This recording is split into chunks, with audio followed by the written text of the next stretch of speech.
먼저 성경 말씀 하나 보고 시작하도록 하겠습니다. 야고보서 1장 2절 말씀입니다. 내 형제들아, 너희가 여러 가지 시험을 당하거든 온전히 기쁘게 여기라. 여러분, 제가 이 교회 담임이라는 직분이 주어진 것은 어떻게 보면 제 인생 최대의 위기이자 어떻게 보면 제 인생 최대의 시험입니다. 저는 지금 마치 인턴으로 돌아가서 처음 목회 나올 때 그 두렵고 떨리는 심정으로 되돌아가는 경험을 하고 있습니다. 그래서 저는 지금 제 인생에서 가장 하나님 앞에 겸손한 자세로 구하고 물으면서 하루하루 살아가고 있습니다. 철저하게 신앙의 힘으로 살려고 몸부림치고 있습니다. 왜냐하면 저에게 이 교회는 제가 도저히 감당할 수 없는 교회이기 때문입니다. 그래서 여러분들은 모르실지 모르겠지만 제가 느끼는 이 부담감은 이루 말할 수 없이 큽니다. 근데 주님은 이것을 기쁘게 여기라고 합니다. 그런데 그냥 기쁘게 여기는 것이 아니라 온전히 기쁘게 여기라고 말씀하고 있습니다. 근데 왜 그래야만 할까요? 야고보서 1장 2절부터 보면 너가 여러 가지 시험을 만나거든 온전히 기쁘게 여기라고 하는데, 그런데 왜 온전히 기쁘게 여겨야 하는가 하면 그 이유는 그 믿음의 시련이 본문을 보면 그냥 시련이 아니에요. 믿음의 시련이라고 합니다.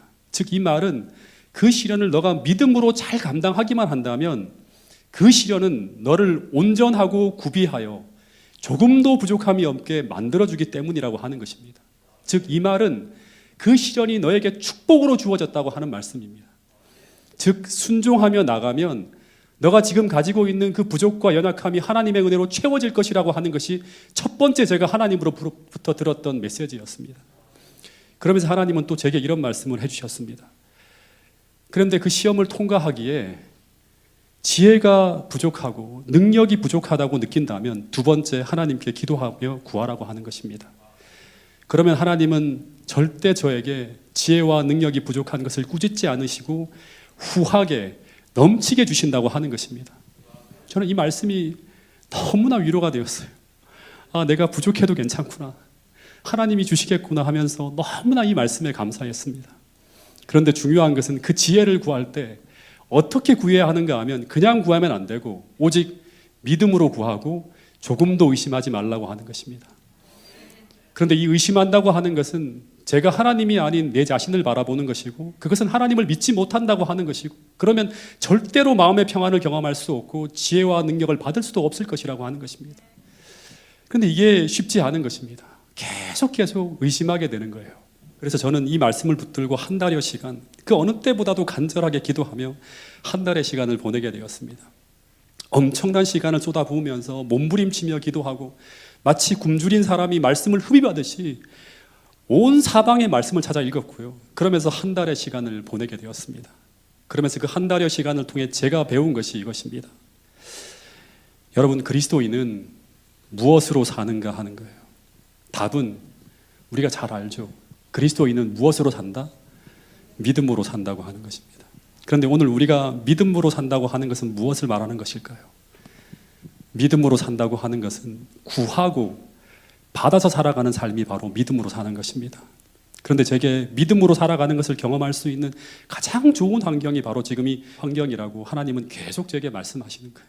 그래서 하나님은 제게 무엇을 말씀하고 있는가 하면 이제 너가 여러 가지 시험을 만나거든, 즉 너의 힘과 능력으로 살아가기 도저히 힘든 그런 환경을 만나게 되거든 온전히 기쁘게 여기라고 하는 것입니다. 왜냐하면 그것은 제게 이 믿음으로 살아가는 법을 배울 수 있는 최고의 환경이 되기 때문이라고 하는 것입니다.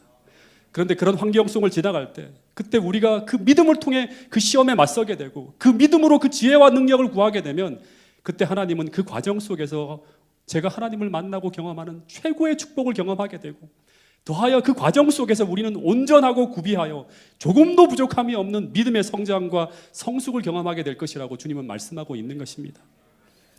여러분, 그래서 먼저 저는 모든 성도님들께 호소합니다. 제가 정말로 이 초심을 잃지 않고 제 임기가 마칠 때까지 그 어떤 인간적인 방법이 아니라 오직 하나님께 구하고 받아서 그 하늘의 거룩한 능력과 지혜를 가지고 정말 순수하고 거룩하고 진실하게 이 교회를 섬길 수 있도록 저를 도와주시고 위하여 기도해 주시기를 간절히 바랍니다. 그리고 제 안에서 살아 역사하시는 그 주님을 믿음으로 경험하고 그것을 여러분들과 함께 나누고 노래하는 그런 행복한 사역을 할 수 있도록 기도해 주시면 정말 감사하겠습니다.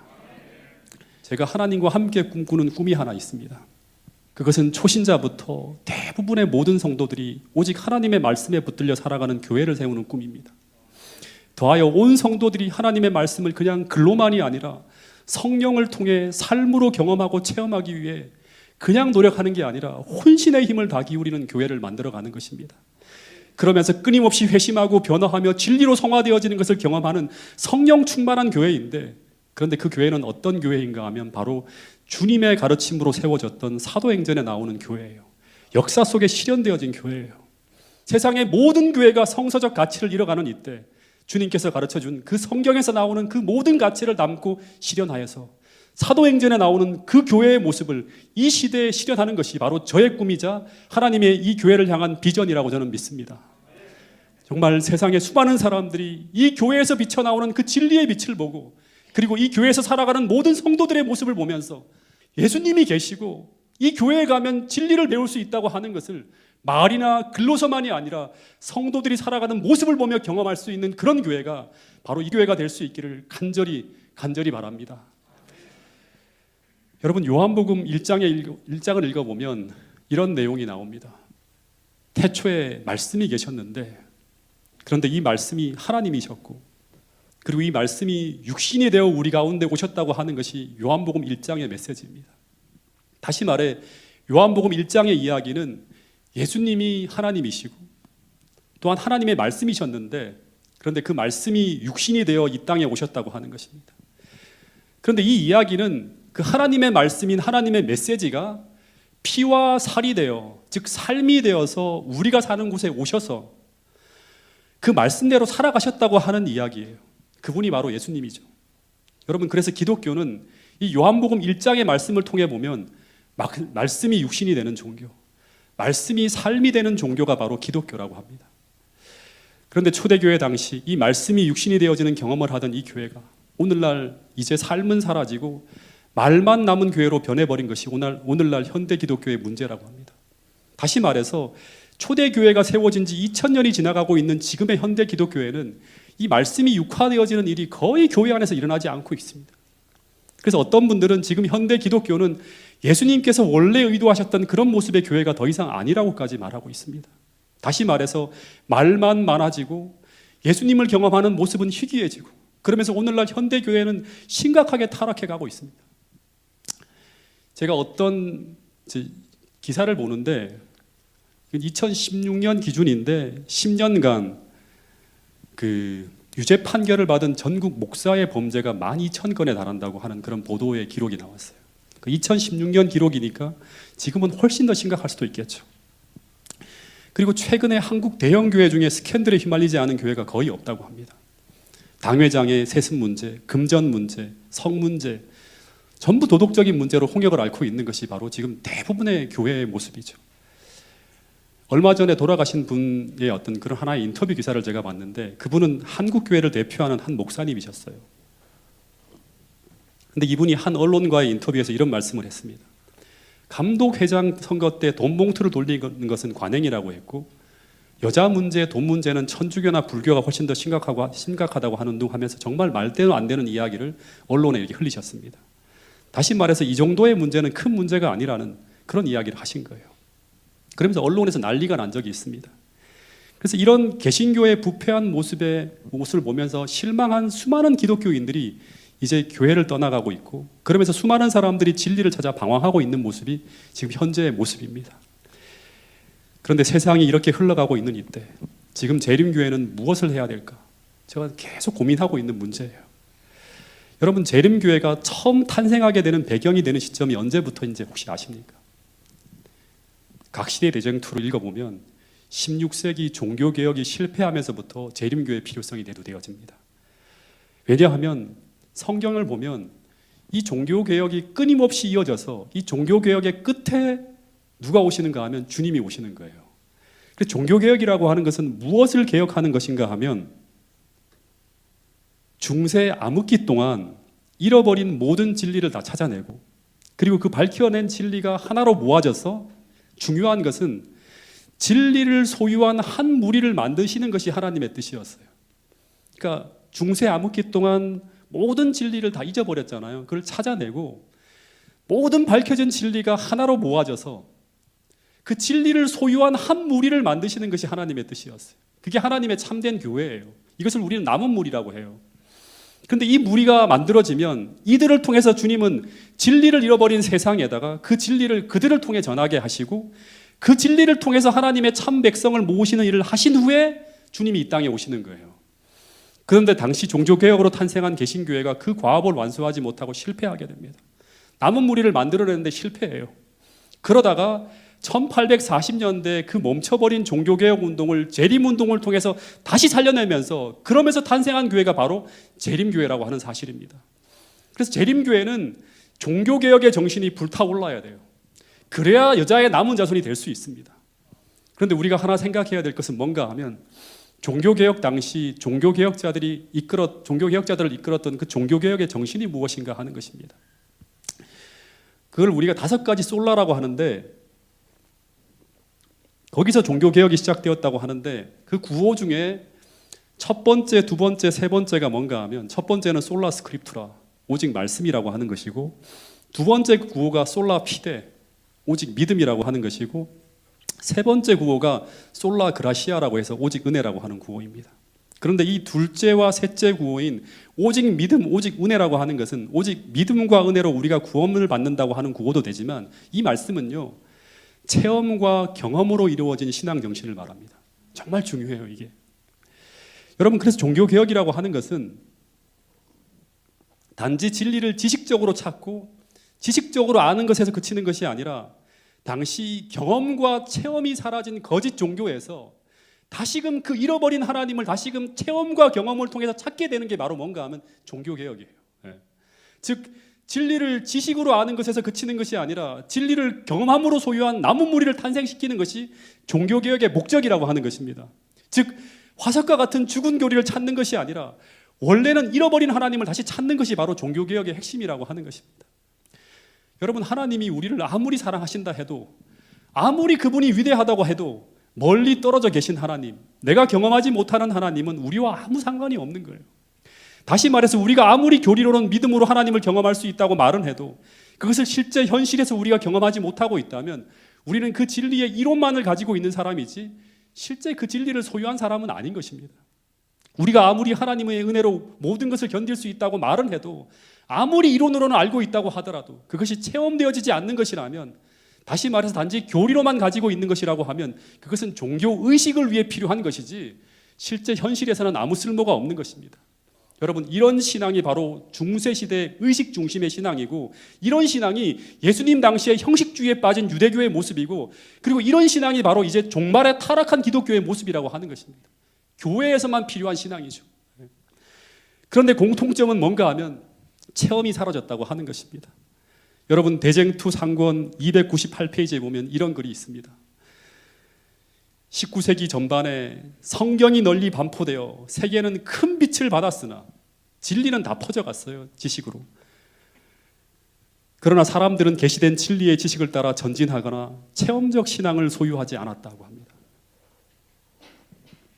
그런데 재림운동 당시에 다시금 산 믿음을 가진 자들에 의해서 종교개혁 정신이 살아났을 때 신자들은 살아 움직이기 시작합니다.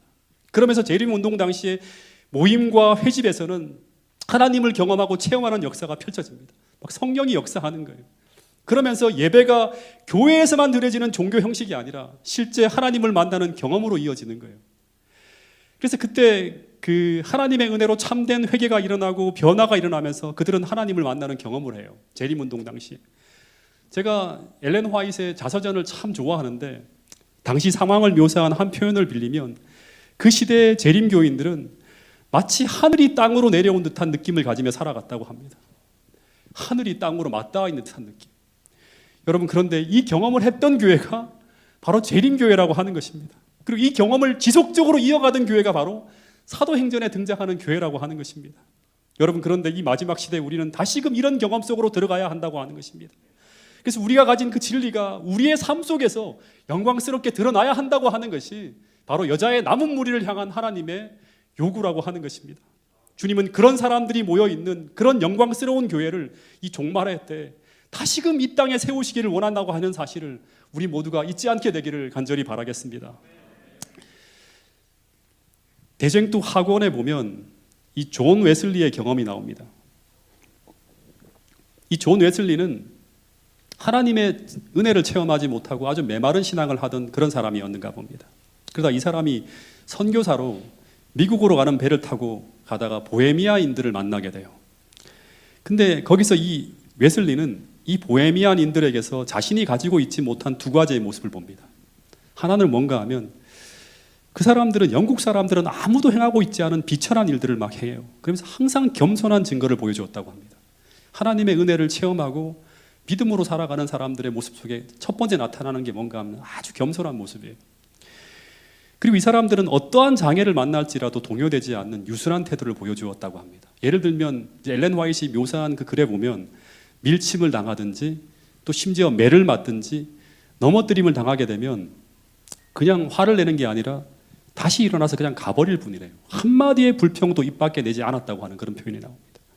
요즘으로 말하면 누군가가 나를 막 긁거나 할 때 아무 자극을 안 받고 한마디의 불평도 입 밖에 내지 않고 묵묵하게 웃으면서 온유하게 대했다고 하는 것입니다.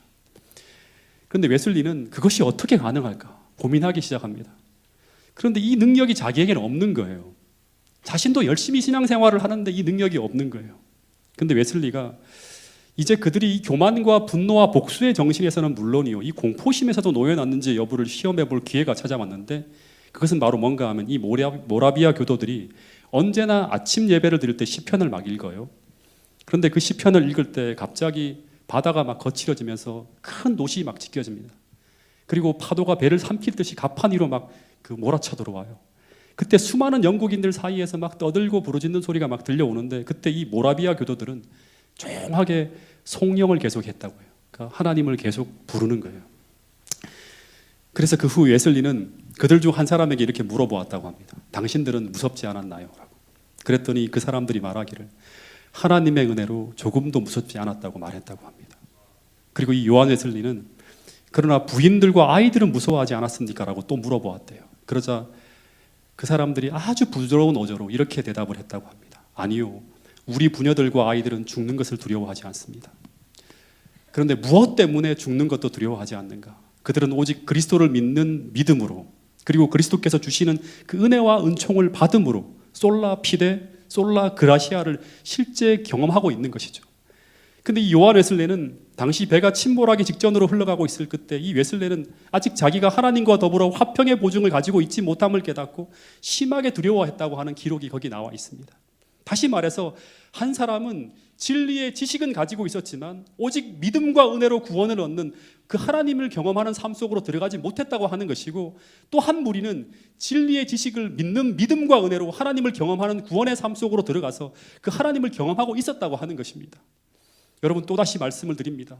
종교 개혁자들은 단지 죽은 지식만을 찾아내는 개혁자들이 아니라 산 경험의 지식을 체득한 사람들이었다고 하는 것입니다. 즉, 그들은 잃어버린 지식과 진리만을 찾는 것이 아니라 잃어버린 하나님을 다시 찾은 사람들이 바로 누구인가 하면 종교 개혁자들이라고 하는 것입니다. 여러분, 그래서 하나님은 이 종교 개혁이 멈춰진 시대에 다시금 재림운동을 통해서 또다시 그 진리를 삶에 담기 위해서 삶을 개혁하는 무리, 하나님의 산 지식을 소유한 남은 무리를 탄생시키기 위해서 태어난 교회가 바로 무슨 교회인가 하면 재림교회라고 하는 사실입니다. 여러분, 그런데 재림교회가 탄생한 지 160년이 지나가고 있습니다. 재림교회의 위기는 바로 이 종교개혁의 정신이 사라지고 있다고 하는 것입니다. 여러분, 몇 년 전에 제가 어떻게 하다가 이렇게 방송을 좀 하다 보니까 일요일 교회에서 개혁하신 분들이 이제 방송을 보시면서 저한테 전화를 한 통을 걸어왔어요. 그분들은 정기적인 모임을 갖고 있다고 하는데 와서 도와달라고 하는 것입니다. 근데 이분들이 하신 말씀이 제게 엄청난 충격을 주었어요. 이분들은 일요일 교회에서 안식일 진리를 깨닫고 개혁하여서 재림교회로 넘어오긴 했대요. 그런데 그들이 재림교인이 된 이유는 진리대로 살고 싶어서 재림교인이 됐대요. 이곳으로 왔는데, 그런데 막상 교회에 나가보니까 이 교회가 재림을 준비하지 않고 있고 더하여서 진리대로 살고 있는 것 같지도 않다고 하는 거예요. 그러면서 이분들이 스스로 살아남기 위해서 어떻게 하는가 하면 그분들이 따로 수요일 날 모여요.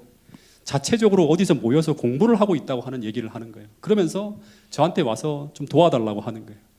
매 수요일마다 그분들은 예언의 신을 가지고 스스로 읽고 연구하면서 서로 뜨거움이 식지 않도록 유지하려고 노력하고 있다고 하는 그런 말씀을 하시는 거예요. 근데 여러분, 지금 이런 분들이 지금 세상 도처에 깔려 있다고 하는 사실을 기억해야 됩니다.